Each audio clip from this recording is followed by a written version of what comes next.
The governor of Sokoto State, Mr. Aminu Tambuwal, has commiserated with the families of those that lost their lives in a boat mishap in Gandhi district of Rabah local government area. Mr. Tambuwal also consoled His Eminence, the Sultan of Sokoto, for what he described as a disaster that claimed 20 lives, not long after about 40 lives were lost in an attack by armed criminals in the same area. In a statement signed by the governor's spokesperson, he prayed for the repose of the souls of those who died in the accident and recovery for the survivors, with the hope that the people of Gandhi will be granted the fortitude to bear the loss of their loved ones. The vessel carrying 50 passengers overturned in strong currents in a river in that district of Sokoto State around 10 a.m. on Thursday. According to Sulaiman Karim of the National Emergency Management Agency, rescue teams had recovered the bodies of 17 women and 4 children on board the overladen boat, while 29 passengers were lucky to make it to shore.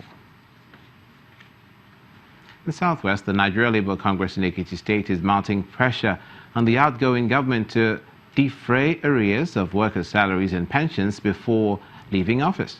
The NLC says it's holding the government to its earlier word not to hand over debt of salaries to the incoming administration.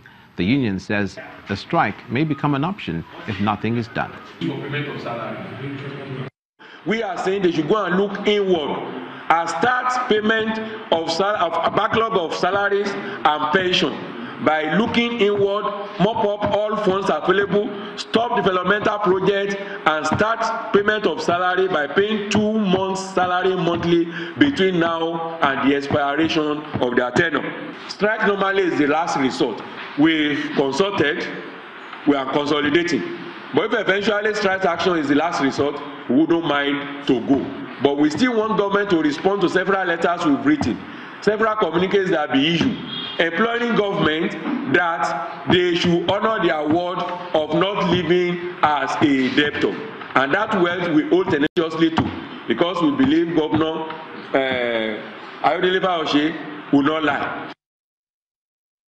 Let's turn our attention to the South now and bring you news of Cross River State, where over 12,000 farmers have received farming inputs as part of measures by the federal government to enhance agricultural productivity across the country. Flagging off the 2018 wet season input distribution, the Director, Corporate Communication of the Central Bank of Nigeria, Isaac Okorafo, commended the state government for setting up the rice seeds and seedlings factory to boost productivity. According to him, the initiative is under the refined model of the CBN Anchors Borrowers Program. Predictions of rains is not always a bad sign, as in wet season, farmers look forward to consistent rains to nurture their crops. Those in Cross River State in South Nigeria are glad as they look forward to a bumper harvest. Over 12,000 registered farmers drawn from the state's 18 local government areas are set to receive farm inputs from the federal government. The 2018 wet season input distribution is part of efforts to enhance productivity in agriculture across the country.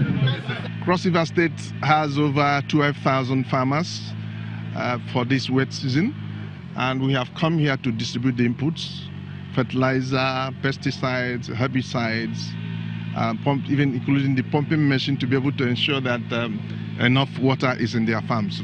The CBN mechanism that CBN has put in place to ensure that only genuine farmers take part in the Anchor Borrowers Program.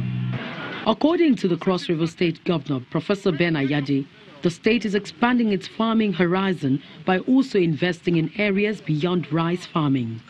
Right here, you are going to have the first automated chicken processing factory.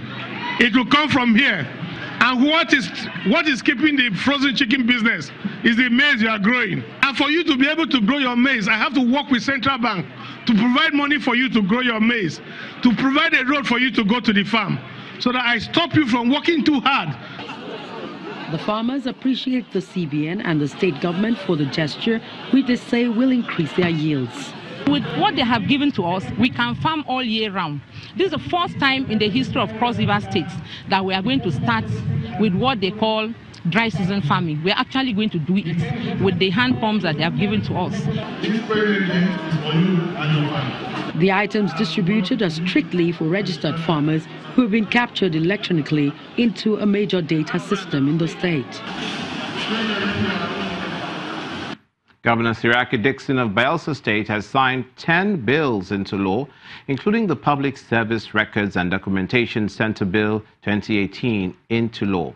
Speaking after appending his signature, Governor Dixon says he is determined to implement the laws for the benefit of the people. He's also optimistic that the synergy and collaboration which exists between the legislative and executive arm will be sustained. These are bills touching on different important aspects of the life of our state. And the Ministry of Information will give further highlights on the substance of these legislations. I want to thank the Assembly once again and hope that the remainder of the bills will receive the usual prompt and expeditious consideration